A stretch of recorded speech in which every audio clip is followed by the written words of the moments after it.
E aí, quando a gente pensa na serpente, também nós não podemos nos ligar à ideia do animal. O ponto aqui não é o animal.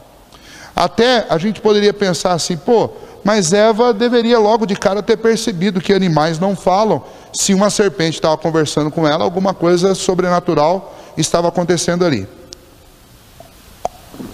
A maioria dos comentaristas desse texto, eles entendem o seguinte, que diferente de Adão, que teve contato com todos os animais, ele sim poderia saber claramente que nenhum animal fala. Eva não teve isso. Pelo menos pelo relato bíblico que nós temos, ela não teve esse contato com toda a criação. E se o que a maioria concorda for real, esses eventos aconteceram muito próximos já ao término da criação e não um grande período depois, e isso deve ter acontecido logo na sequência, bem próximo ao que termina no final do capítulo 2, realmente ela não teve nem tempo para conhecer todos os animais. Então, aparece uma serpente e começa a conversar com ela. Até então, pelo desconhecimento que ela tinha de como era o restante da criação, para ela algo normal, não seria normal para Adão. E é por isso que a serpente vai procurar exatamente Eva. Alguns inclusive, aí óbvio que isso daí é conjectura, alguns inclusive defendem que Eva estava sozinha exatamente por isso, pelo elemento curiosidade, porque Adão já conhecia já há algum tempo toda essa criação, mas Eva não, tinha acabado de ver isso tudo, e ela estava deslumbrada e olhando todas aquelas coisas. Ainda para confirmar esse ponto, a citação que ela vai fazer sobre a proibição que Deus faz, é uma citação errada. Então provavelmente nem conhecimento detalhado de qual foi a ordem que Deus deu a ela não tinha ainda. Possivelmente Adão passou a ordem, mas ela nem tinha guardado, decorado essa ordem ainda, porque ela vai incluir uma frase a mais na ordem que não está lá no capítulo 2, na hora que Deus deu a ordem. Nós vamos ver isso já. Então possivelmente Eva estava descobrindo o Éden, estava conhecendo o Éden, e por isso mesmo ela topa conversar com uma serpente. Por isso mesmo, possivelmente ela estava sozinha. Alguns tentam aqui, inclusive tem alguns psicólogos cristãos, que eles tentam culpar Adão aqui, e falar que Adão estava sendo omisso nesse momento aqui, quando ele deixa Eva conversar, tomar a frente, a liderança, e acusam Adão de uma série de coisas. A gente precisa tomar muito cuidado com isso. Por quê? Porque até que o fruto foi comido, até o momento em que ele foi comido, Adão era um homem perfeito. Ele não era um homem deficiente, ele não era um homem omisso. Omissão já é consequência de pecado. Adão não era. Nós não podemos chamar Adão de um homem omisso. Nós não podemos chamar Adão de um homem que deixou a mulher liderar a casa. Tem pregador que faz esse tipo de afirmação por aí, mas sinto muito, é uma grande injustiça com as escrituras. Por quê? Porque eu não posso associar um pecado a Adão antes das consequências do pecado, do primeiro pecado, que foi comer o fruto.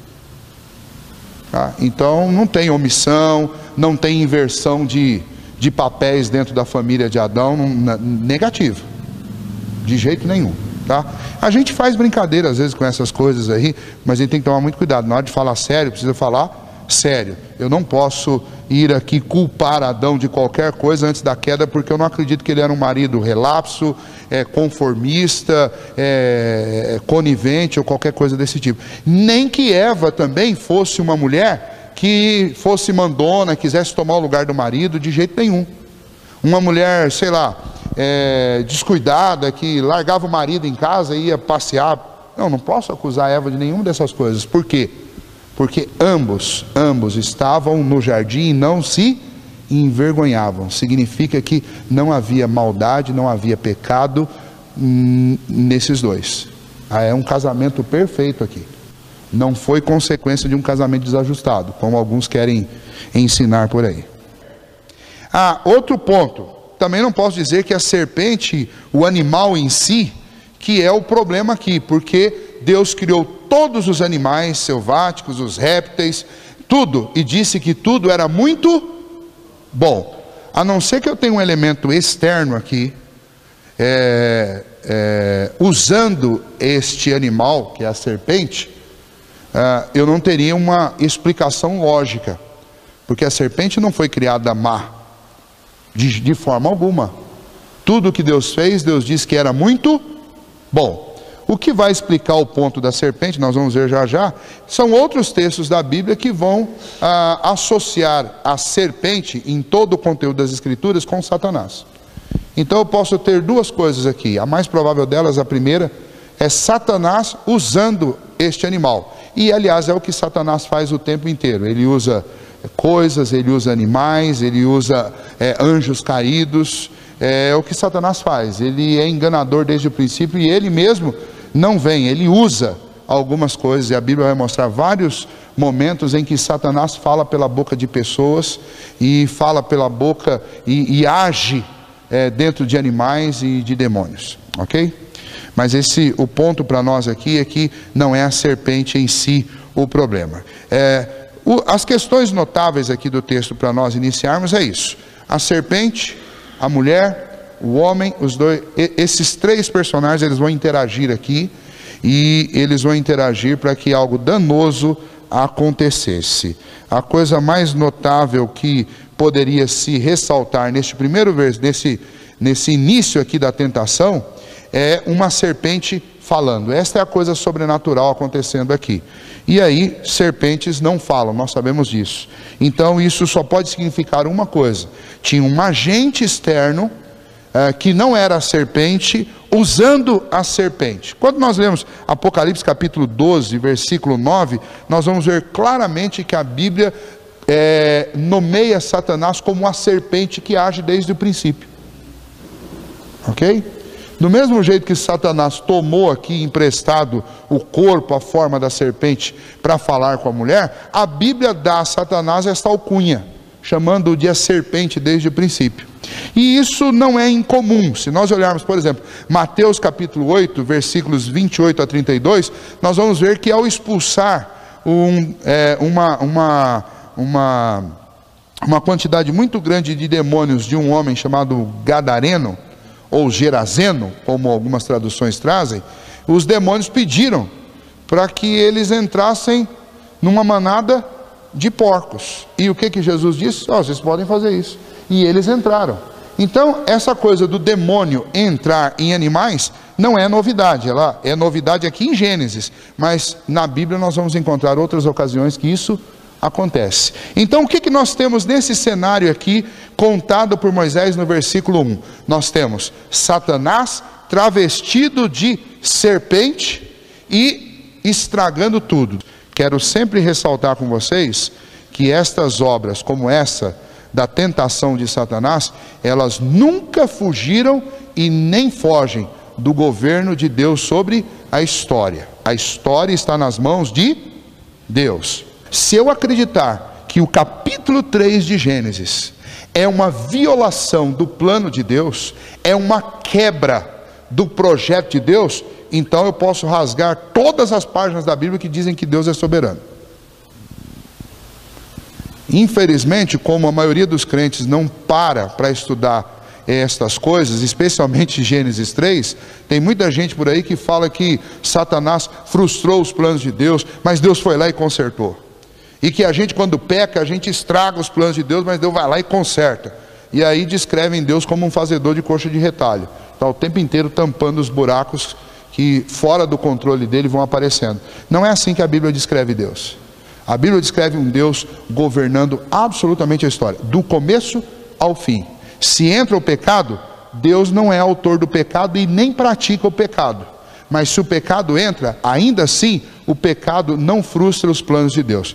Chega no céu, você entra na fila e pergunta como é que Deus faz isso. Eu não sei se a nossa mente limitada vai conseguir entender como é que Deus faz esse negócio.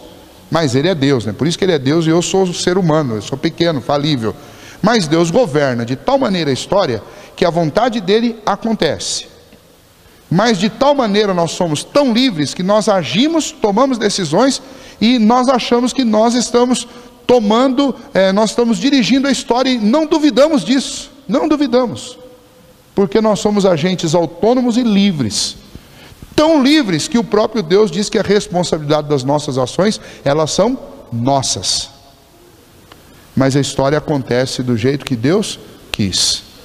Eu sei que eu não sou um fantoche porque eu me sinto livre. Todos nós temos essa sensação de autonomia e de liberdade. Agora, como é que Deus faz isso? Eu não sei. Eu sei que a Bíblia diz que Ele é soberano e que Ele governa tudo.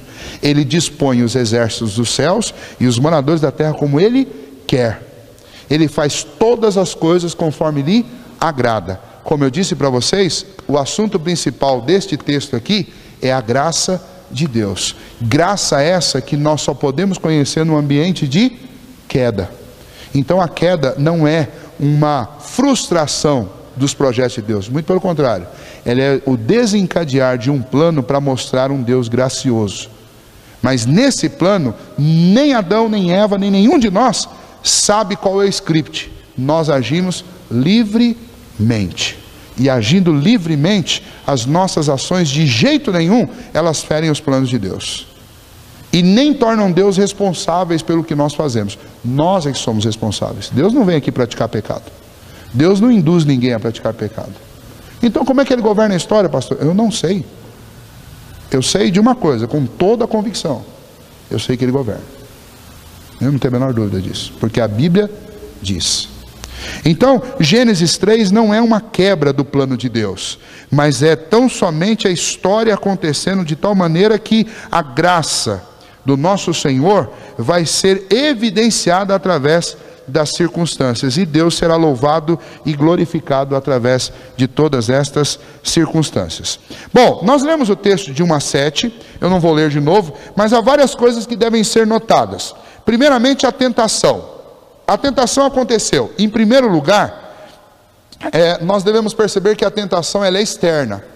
Ela veio externamente. No caso de Adão e Eva, ela veio de fora para dentro. Por quê? Não havia nada dentro deles para tentá-los. Eles eram santos. Eles foram feitos e Deus a respeito deles também falou que era muito bom. Mas deixa eu contar um segredo para vocês. As nossas tentações, elas vêm de dentro. As nossas tentações, elas vêm de dentro. O problema é que depois que os nossos pais caíram, nós todos ficamos escravos de uma natureza pecaminosa, que é uma inclinação dentro de nós para o pecado. Tem um professor meu que dizia o seguinte: se Satanás tivesse sido tirado de cena logo depois do capítulo 3 de Gênesis, o mundo seria exatamente do jeito que ele é agora. E nós seríamos do mesmo jeito que nós somos. Porque tem muita gente que adora ficar colocando a culpa no diabo, né? Ah, o diabo me tentou, eu caí. Não, quando você lê Tiago, Tiago não diz que é o diabo que está te tentando. Tiago diz que nós somos tentados pela nossa própria cobiça. Então, essa coisa de ficar colocando a culpa no diabo, não que o diabo não seja culpado, ele é culpado, enganador, destruidor desde o princípio, e ele vai pagar por tudo isso.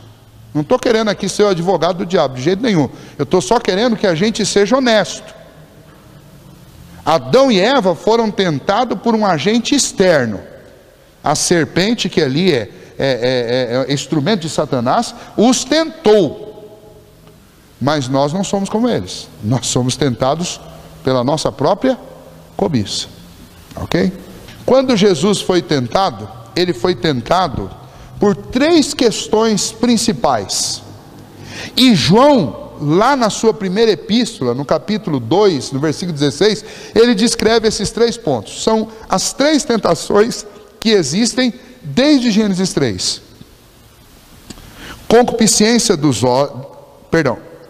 concupiscência da carne, concupiscência dos olhos e soberba da vida. E soberba da vida. Ou seja, são as necessidades da minha carne, são as cobiças dos meus olhos, e é o meu desejo orgulhoso por ser mais do que eu sou. Foi o que Satanás fez com Jesus. Satanás foi lá, está com fome? Necessidades da carne. Está com fome? E eu posso... Por que você não dá ordem a essas pedras para que elas se transformem em pães. Você não é um filho de Deus? Tem poder para fazer isso. A outra, está vendo tudo isso daqui? Tudo que você enxerga? Se você se prostrar e me adorar, eu te dou tudo isso daí. Concupiscência dos olhos. Por fim, você não é o filho de Deus? Você não é poderoso? A Bíblia não diz que se você tropeçar, aos teus anjos dará ordens a teu respeito para que te guardem? Então se joga daqui de cima. Os anjos vão vir te socorrer mesmo, mas mostra para todo mundo que você é o filho de Deus. Soberba da vida. Vejam só, o que Eva, quais as tentações às quais Eva cedeu? Vendo a mulher que a árvore era boa para se comer, concupiscência da carne, agradável aos olhos, concupiscência dos olhos, e desejável para dar entendimento, para ser igual a Deus, porque Satanás diz: se você comer, você vai ser igualzinho ele, conhecedor do bem e do mal. Soberba da vida. E então nós temos aqui já o nosso sermão. A tentação que veio por Satanás e agora vem pela nossa própria natureza pecaminosa é sempre essa: ou é transgredir para descedentar as fomes da nossa carne, que vão desde aquelas geradas pelo estômago, aquelas geradas pelos hormônios, pelo libido, aquelas geradas pela nossa mente. Sempre isso, descedentar a carne. Eu quero, eu preciso, eu estou com fome, eu tenho necessidades. Concupiscência dos olhos, é bonito, é agradável, eu quero. Eu preciso mostrar para todo mundo que eu consigo, que eu posso, que eu sou. Comigo a coisa é diferente. São as tentações que nós enfrentamos. Exatamente por causa dessas três tentações que os nossos pais caíram. As três áreas de impacto da nossa vida são essas: concupiscência da carne, concupiscência dos olhos e soberba da vida. Uma leitura bem superficial desta passagem vai parecer que a serpente não mentiu. Mas onde estavam as mentiras da serpente? A serpente foi e disse para eles que eles seriam conhecedores do bem e do mal. E de fato, quando eles pecaram, desobedecendo a Deus, eles conheceram o mal e eles já conheciam o bem. Então, nesse sentido, ela disse algo que era verdadeiro. Só que ela mentiu quando ela ocultou deles que eles não permaneceriam neutros entre o bem e o mal, fazendo escolhas ora pelo bem e ora pelo mal, porque ela simplesmente omitiu, e Eva também omitiu na resposta que ela deu, que se comer, certamente morrerás. E morreram? Morreram. Num primeiro momento eles morreram para aquela vida inocente e pura que eles tinham. Porque o texto diz que logo depois, final do versículo 7, que logo depois que eles comeram, aconteceu algo estranho com eles. Abriram-se então os olhos de ambos para o mal, que eles não viam. Abriram-se então os olhos de ambos, e percebendo que estavam nus, cozeram folhas de figueira e fizeram cintas para si. Porque diferente do último versículo do capítulo 2, agora eles perceberam que estavam nus e eles sentiram vergonha.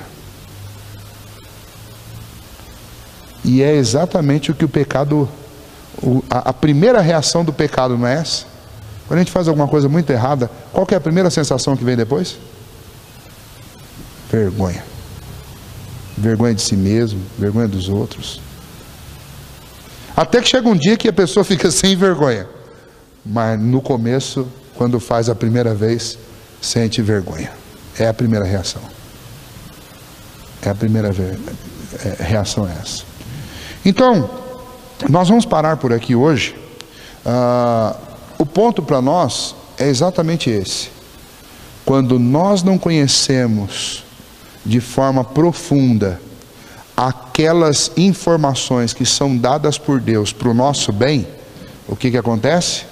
Nós vamos ceder às tentações da nossa carne, dos nossos olhos e da soberba da vida. E se já não, nós somos diferentes de Adão e Eva, obviamente, porque nós já temos uma natureza pecaminosa.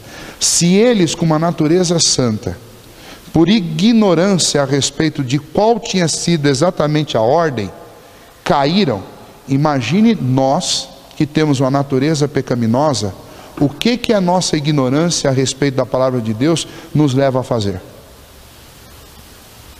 Em outras palavras, a natureza pecaminosa deita e rola conosco por causa da nossa ignorância quanto à palavra de Deus.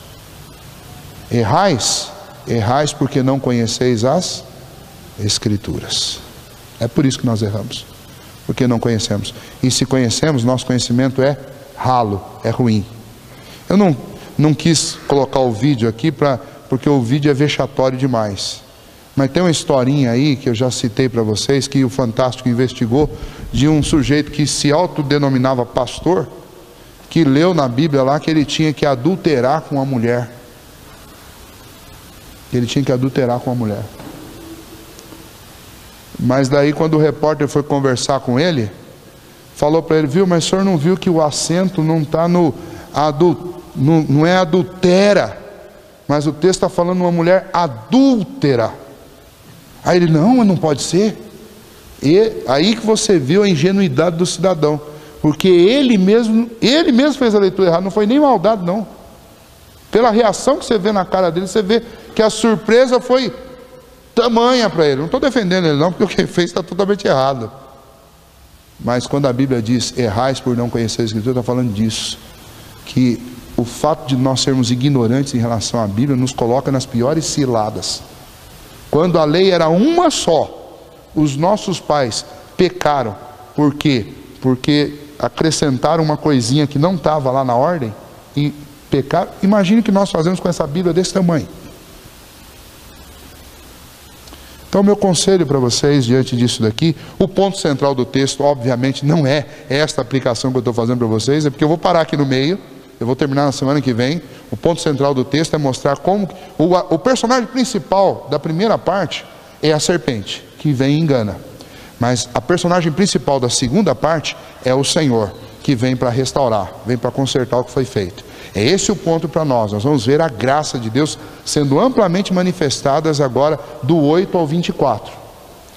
Mas parando aqui hoje, eu quis parar nesse lugar propositalmente, para a gente ficar durante toda essa semana refletindo que um conhecimento opaco, um conhecimento ralo, superficial da Bíblia, não serve para que você resista nem às tentações da sua própria natureza, quanto mais às tentações do diabo.